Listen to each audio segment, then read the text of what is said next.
I'd like to contribute in the fight against climate change in any way I can. In my personal opinion, I think climate change is the greatest threat facing humanity in the 21st century, and if I can play my part in fighting that or making some sort of difference, I would be very happy.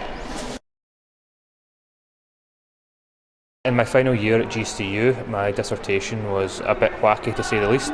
It was on if space technology could practically address climate change, and in doing that I spoke to a variety of different people, including Space Canada. So one day, out of the blue, I get a phone call from the President of Space Canada who says, if you want to do a PhD in the topic, we'll give you the funding to do so, and also we've got a job offer for you.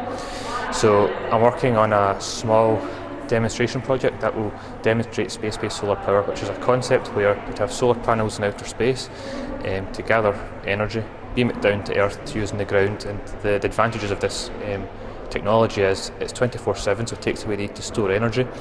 You get a lot more power in space, even with transmission losses, and you could beam it to any place on Earth wirelessly, which is quite good in terms of if there's a natural disaster, you can beam it to where it needs the power.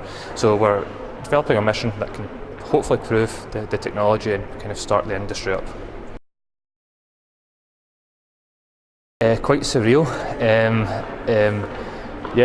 but at the same time, I've been now working on it for about 5 years. We're hoping to have it launched in about 2025, but again, this all came back to starting at GCU, and if it hadn't been for the support network I had here, such as particularly through Dr. Keith Baker, I wouldn't have been in that position where I could comment on it. But yeah, it's been a great experience, and it's quite exciting looking into the future, just particularly if it actually was to come about. At the minute, I'm in the final 2 months of my PhD, so it's all writing thesis at the minute. But that again is related to the work I'm doing with Space Canada, who actually GCU are involved in this project as well. So my third supervisor is from here, who's Keith actually as well, who continued on with me.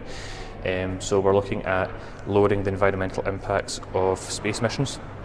In that way, because you've got a renewable technology and solar power satellites, you're looking at also having the lowest amount of CO2 possible per kilowatt hour, and in that sense you're having a technology that's going to phase out potentially fossil fuels and be comparable with renewable technologies on the ground. Current students, I would say, be ambitious. I mean, the majority of them are young, so they've almost got that naivety, which is a very good thing. Nobody can tell them they can't do something. Just follow what you believe is the right thing to do, because at the end of the day, no one's going to hold you back. It's only yourself. So be ambitious, study hard, work hard, of course, and you can achieve anything you want.